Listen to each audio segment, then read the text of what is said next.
Hey guys, it's Mr. Hanson. I'm recording this on Easter Sunday. I hope all of you had a wonderful Easter if you celebrate it. Um, I wanted to talk to you guys a little bit about your week for Mr. Weber and I and Mr. Perry if you're sharing this as well. Um, we're reading The Kite Runner, chapter 7 through 10 this week. Um, now, you guys, chapter 7 may very well be the most intense chapter in this book. Uh, This is a section, if you are unfamiliar, that Hassan gets raped in an alley. Um, so, as you read through this, guys, um, just keep that part in mind. If you have, it's not horribly graphic. I read it today, um, and by graphic I mean it's not super detailed in the events that happen. It's Amir witnesses this happen, and he kind of goes in and out of lucidity almost. Like, this is a shocking thing for him to see, and he's narrating it from the stance of he's witnessing this, not experiencing it firsthand. Um, so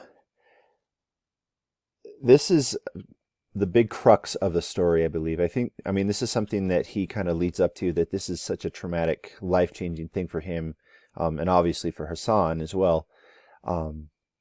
But as you read through this, guys, this again is kind of the big pivotal moment in the story that kind of affects Amir ever afterwards.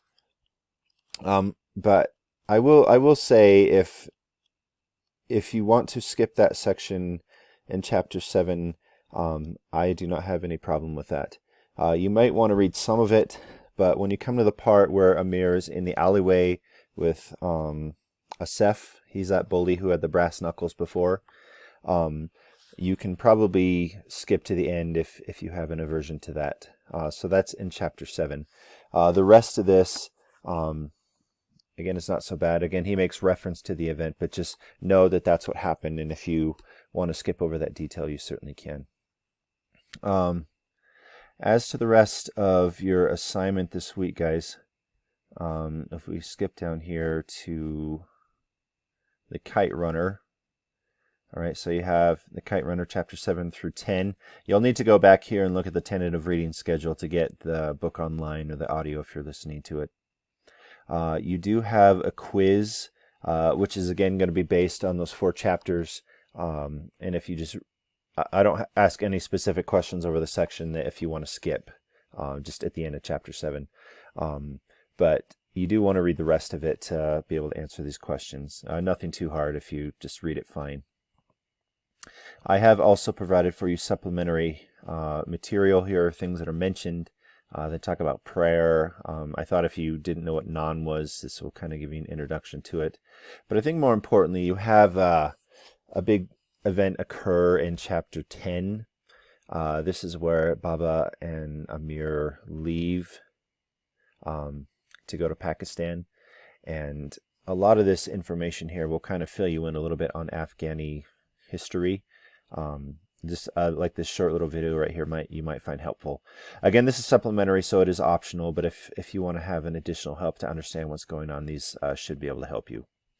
At the end of this, guys, in addition to your quiz, you do have a journal response.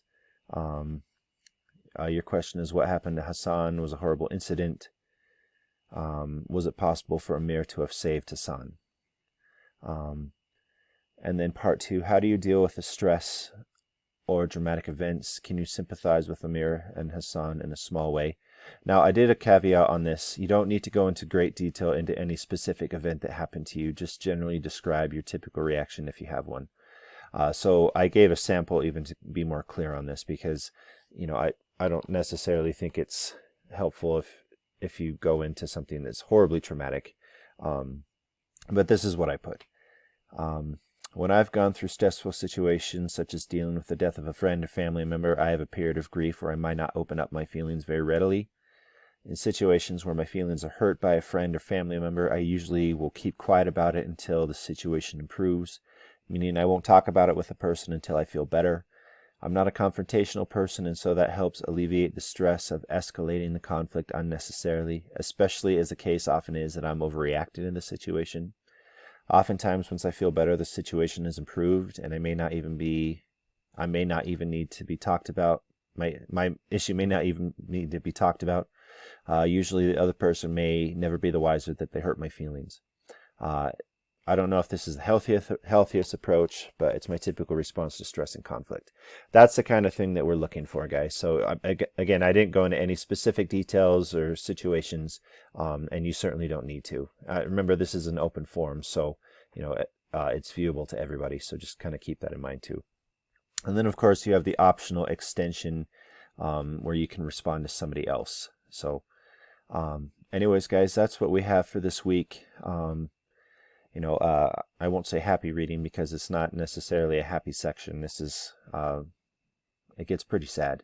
But again, as we talked about, I think it's important for us to be aware that, stuff in the world is not always square and happy, and,